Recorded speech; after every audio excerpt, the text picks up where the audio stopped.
Hi folks, welcome to the Epochs of the Lotus Eaters, where today I am joined by Bo, and we are going to be talking about the Iron Duke, Old Nosy, the Duke of Wellington, Sir Arthur Wellesley, because he has a fascinating life, and he is a fascinating man. And we were talking before we started recording, there are some people who just have a kind of presence about them. They just kind of impose on the scene because of who they are and what they've achieved. And I think that Wellesley is one of these people. I think that there's no getting around the fact that you can see it in the paintings that have been done of him in his lifetime. The man's got the most serious countenance and clearly didn't suffer fools. And to me, that's the sort of best of British. You know, it's like, yes, that's what I want us to produce. So he would have had a real presence in a room, or people said he did. And there's no two ways about that.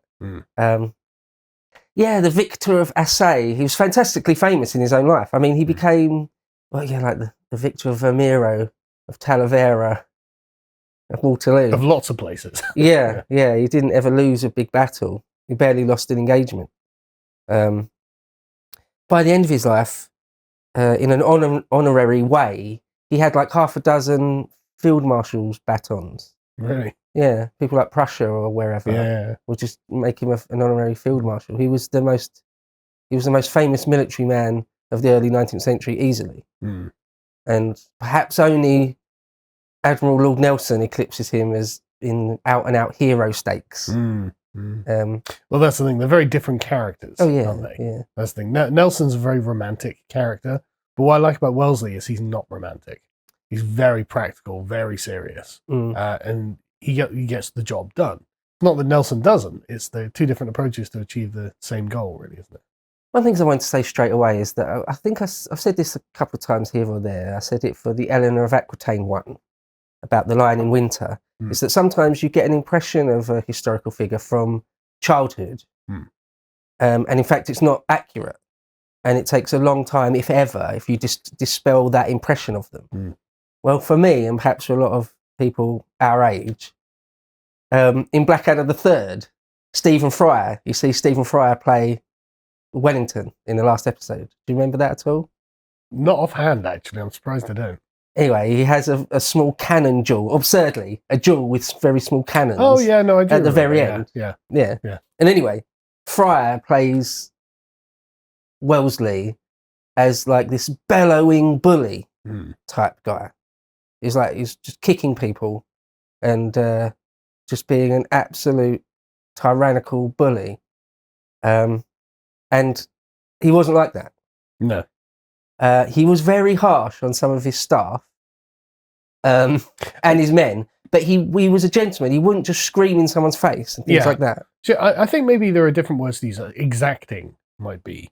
Yeah, very exacting. Yeah. And a thankless master as well. Yeah, like a man with incredibly high standards, upon whose shoulders rested 50,000 lives, right? So you can understand there's a good reason to have these exacting standards and to expect everyone to have done their very best at all times.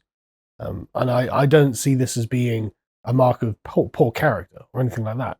If anything, I see it as the opposite. I see it as a mark of high character and something that ennobles the people that would have been around him, even though, as you said, he probably would have been very stringent on these things.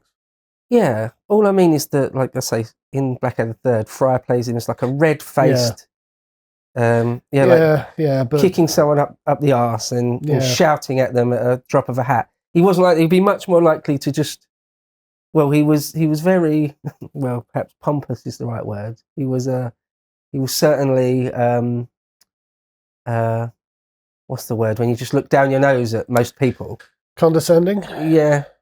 Superior? Yeah. So most people would just sort of, just raise an eyebrow of disdain. Yeah. Rather than shout at you. Yeah. But then sometimes he did, though. Sometimes I'm sure he did. I mean, I'm sure they had reason to. Yeah.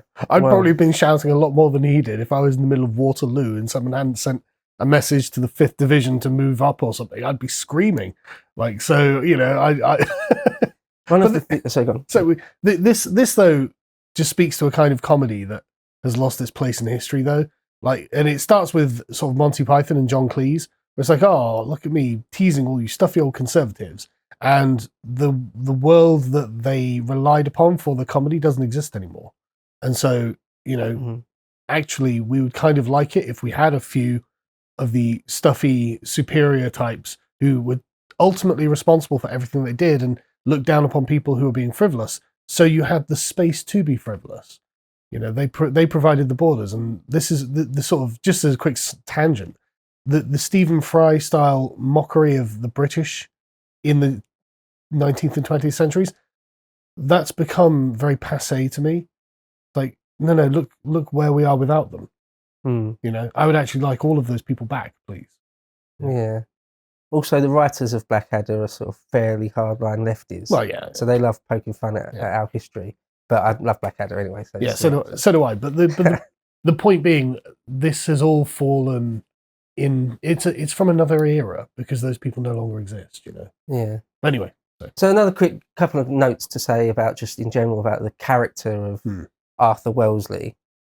Or a quick thing to say about his name, whether it's Wellesley or Wellesley. Yeah. It can be both. So originally his family was Wesley. Right. And then they changed it to Wellesley. And then in his own lifetime, he changed it to Wellesley. Why? A few different reasons. Well, by the time he was ennobled, he became Wellington. Yeah. And his brother, his family were the Earls of Mornington. So, the spelling was not standardised even in the early 19th century. You could play fast and loose with spelling if you wanted to. No, that's a good point. It's only really quite modern where it's like, no, that's the one way you spell something, and anything else is just incorrect. It wasn't like that necessarily. No, that's a great point. I didn't even think about it. But yeah, so on his character, he was, as you say, sort of exacting, and so he would sort of just look down his nose at the normal men. And on his sort of middling to senior officer corps, he was very harsh and would sometimes actually bellow at them, but very rarely. He was certainly very harsh on them. But for his generals, he would never, ever berate them at all. If they did something really bad, he would just sort of maybe very, very mildly mention it whilst in mess. Yeah, and never remove them from command, or almost never, not never, but almost never. But this has got the air of your parents saying, "I'm not angry, I'm disappointed." Yeah, right. Yeah. Where it's like, oh, that's even worse. Plus, at least in the Peninsula War, he didn't have the power to remove generals. He'd have to send a letter to Horse Guards, and they'd have to formally do it. Right. Whereas with his captains and his colonels and his majors and things, he could move them around and replace them and things. So he's sometimes extremely harsh on them. But yeah, I've got a couple of quick notes just in general about him before we sort of start on his actual life. Okay.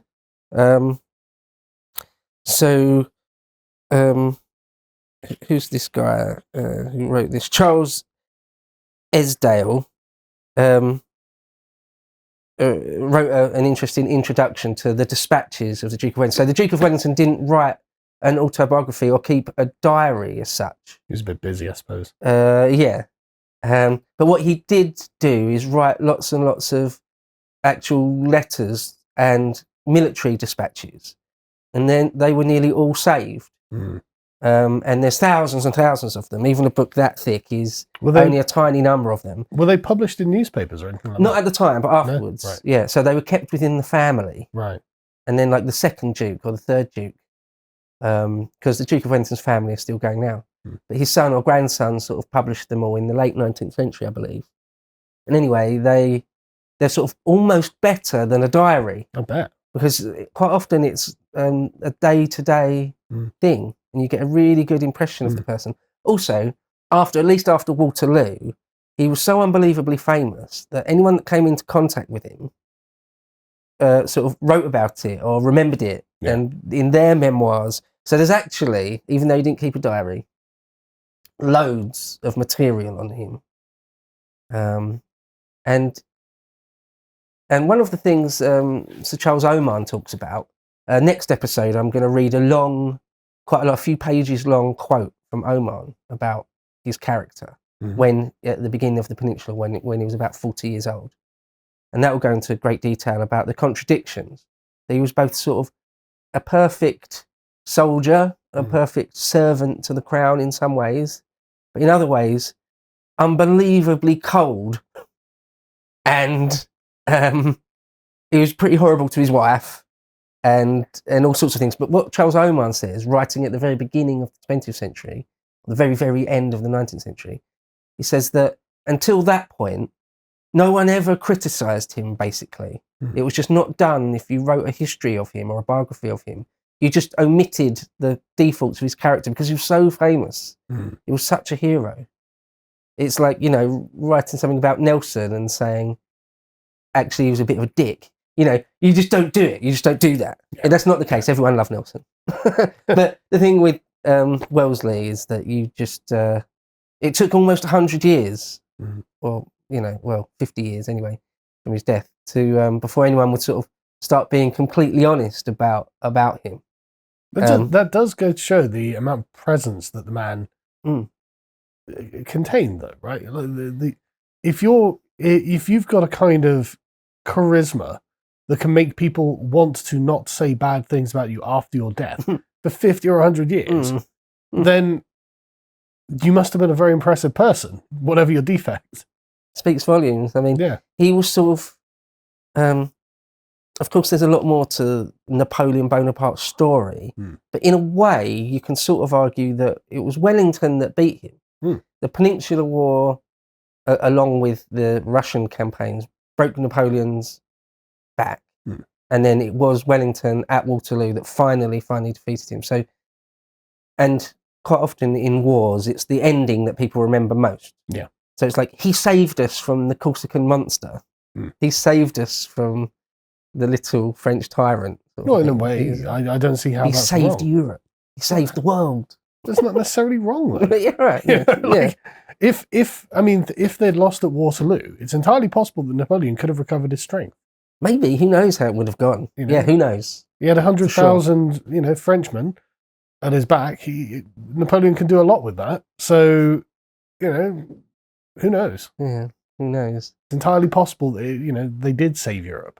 So, one thing I mentioned to you before, and I think we was talking completely differently. It was a completely different subject. I think maybe it was something with Stelios about the Roman Empire. And we were talking about there's sort of a couple of ways you can be a commander-in-chief in the field. One, you can sort of delegate things, nearly everything, to your generals or your sort of senior colonels and say, look, this is our general plan. Go get it done. I have full faith in you. Or you can micromanage every single thing they do and don't allow them to really think for themselves ever. There's two ends of the spectrum there. So Wellington was right at that end of the spectrum, like a really, really extreme example of that. Say, no, don't do anything without my orders. Right. And he micromanaged everything. So I've got a couple of quotes here. Arthur said this himself. This is him speaking. Nobody in the British Army ever reads a regulation or an order as if it were to be a guide to his conduct, or in any other manner than an amusing novel. And the consequences is that when complicated arrangements are to be carried into execution, every gentleman proceeds according to his fancy. That must have been frustrating for him. The thing was, that's an exaggeration. Yeah. But that's how he felt. Yeah. You can tell he's like, no, I gave you specific and clear instructions to go to this hill and do whatever, and you didn't because you felt like you didn't want to. Yeah. You can feel the frustration coming through that little passage there. Like, do you think you know better than me? Yeah. But it was taken to sort of extreme lengths. So there's one example in, again, the Peninsular War by Charles Oman, where someone really senior, Arthur Wellesley, was sitting down for a portrait by Goya, and one of his senior, it was someone, I don't think he was a general, but one of his senior colonels came in, and he had to take his initiative and retreat his men from one town to another to prevent being cut off.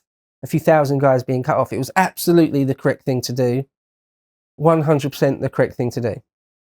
And it's one of the very few examples where Wellington went mad at him, shouted at him, said, "Who controls the army, you or me?" And the guy was like, but I just saved a few thousand guys. Yeah. And a few weeks or even a few months later, at a dinner party or something, the same colonel came up to Wellington. I'll just call him Wellington, even though he went until much later. Sure. And said, "Do you remember when you chewed me out the other day for something that was obviously the correct thing to do?" And Wellington was like, "Yeah, all right, it was the right thing to do, but it was just luck that it turned out to be the right thing to do. Don't ever do anything like that again." Thanks, Arthur. So I've heard him described more than once as a thankless master, and that is exactly what it is. Sounds about right, yeah. And he didn't really have any close friends, particularly. One of the closest guys, Crawford, General Crawford, who fell at Waterloo in the end, all during the Peninsula, every now and again would attempt to be familiar with Arthur, and it was always just snubbed and cold shoulder. So he was a cold fish. Esdale goes on to say this. To contempt for many of his officers was added contempt for all of his men. As is well known, Wellington was devoted to the noose, the lash, and the punishment parade, scornful of notions of democracy and political progress, obsessed with the concept of order, and inclined to regard the mob, and by extension his soldiers, with a mixture of fear, despite, and loathing.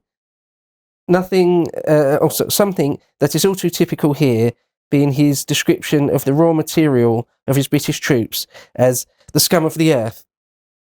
Whilst the remark may well have been qualified by the admission that service in the army had in the end made them, quote, fine fellows, nothing can hide the prejudice in respect of the lower classes that it reveals. Under Wellington, indeed, few members of the rank and file could expect much in the way of reward. Recommending deserving sergeants for a commission was not unknown to him. In fact, he did so on a number of occasions when he wished to grant a mark of favour to regiments that had particularly distinguished themselves in one battle or another. But he did not like the idea and was famously inclined to caution against it on the grounds that the men concerned were unable to fit in with society in which they found themselves and ended up ruining themselves by turning to drink.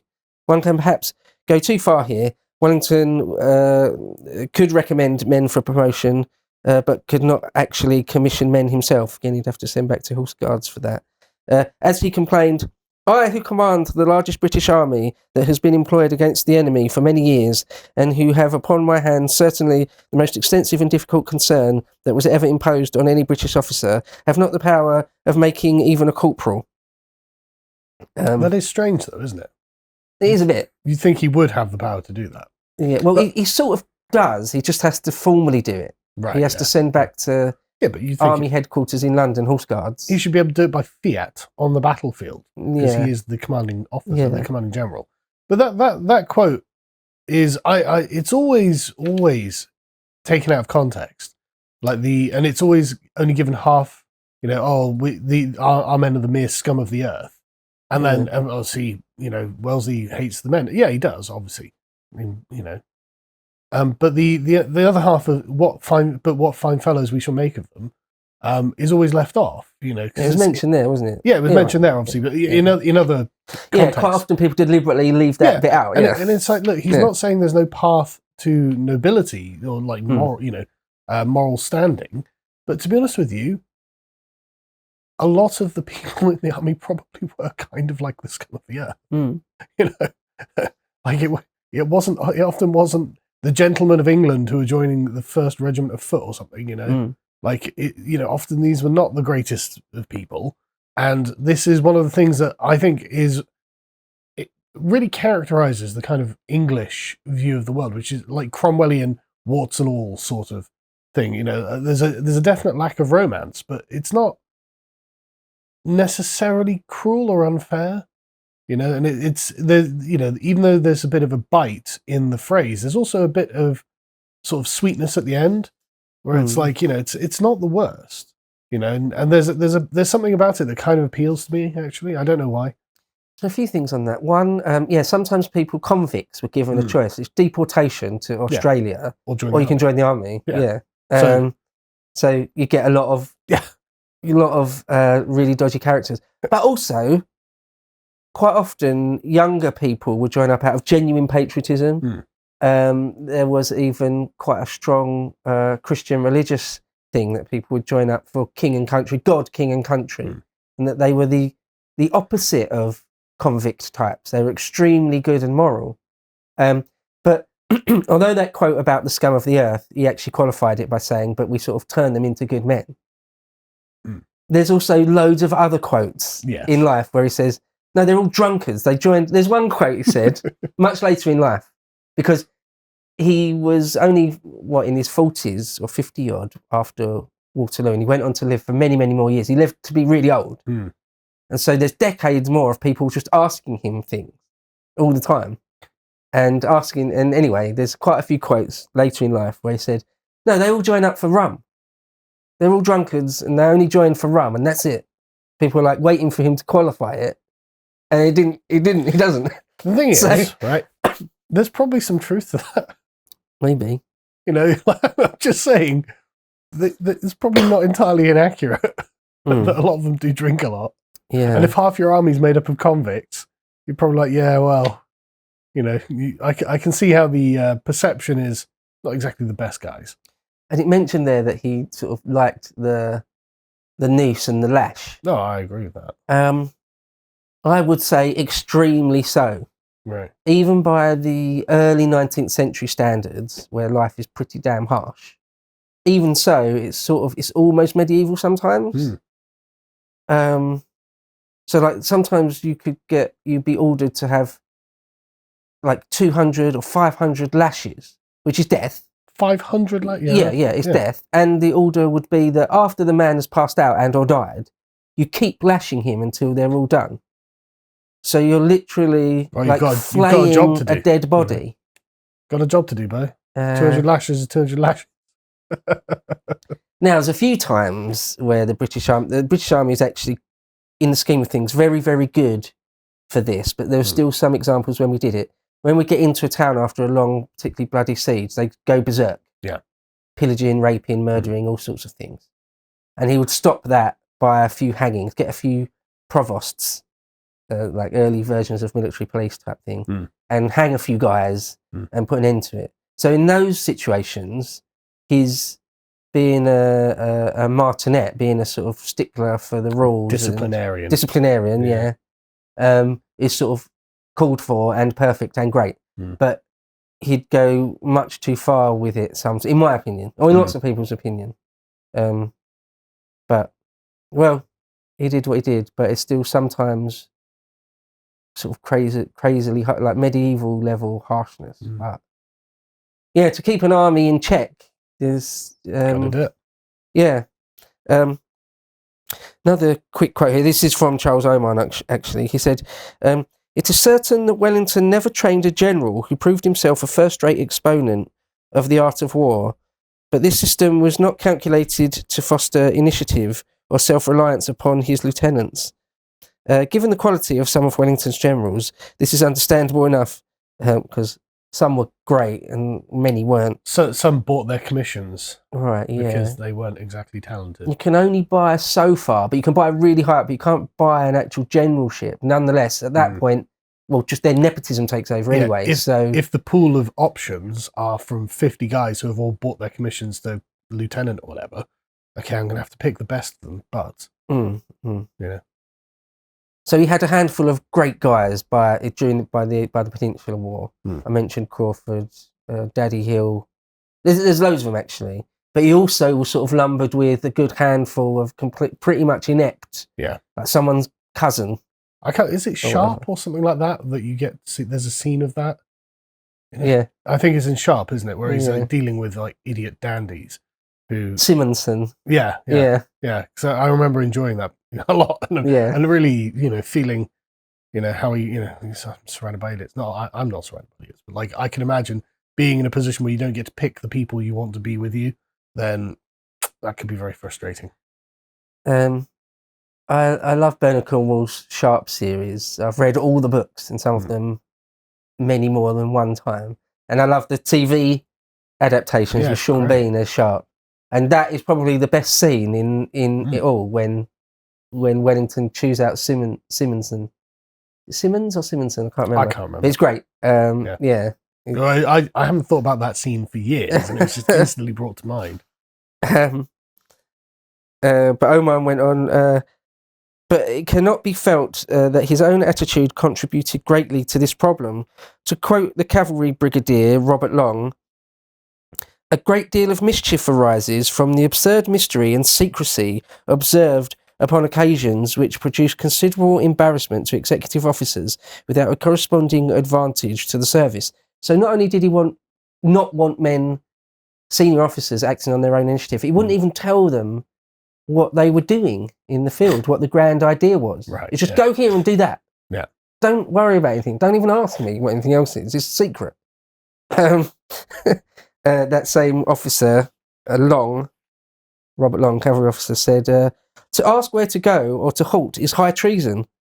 Consequently, your ignorance upon these subjects prevents your taking such steps as might anticipate embarrassment of various descriptions. If general officers are not entitled to some degree of confidence, they are and must be ciphers in the army." He just wanted you to be a robot. Yeah, I was going to say, right, it really sounds like Wellington just wants to be playing Rome Total War. That's what it really sounds like. Go here and do this and don't do anything else. Literally, I'll command that, and then we'll get the victory.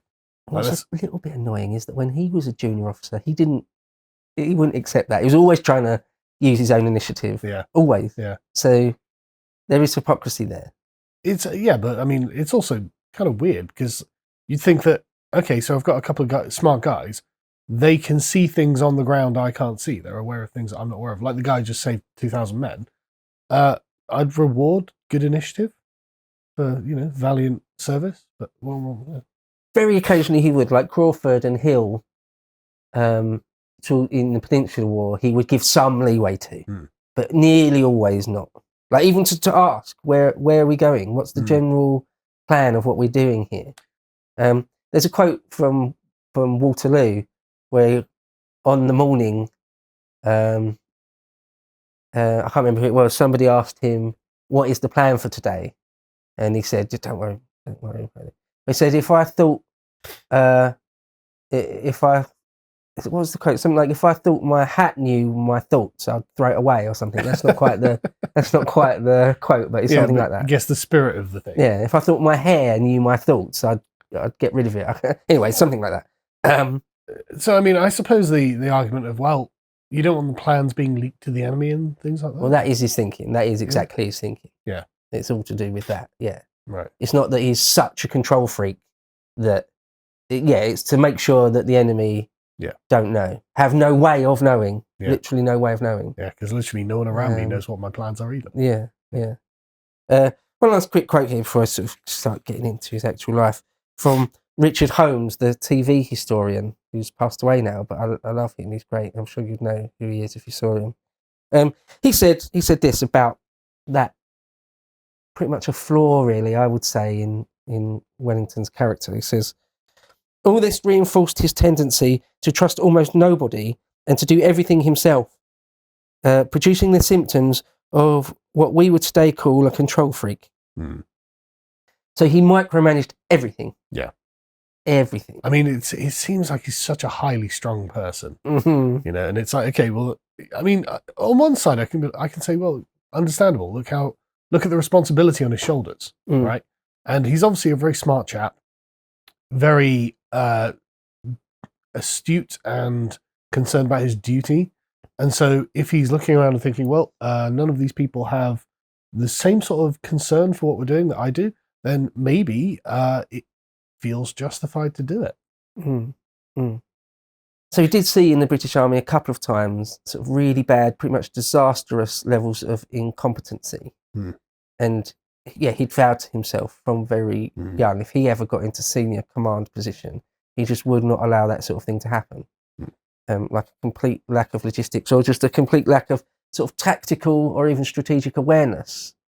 So he would, when he got his shot as, well, a battalion commander or regiment commander, and in the end, commanding whole armies, he just would not allow that to happen. So that's one of the things that characterizes him, is that he would a meticulous eye for detail, not let anything go. which is great. That is what you would want. Yeah.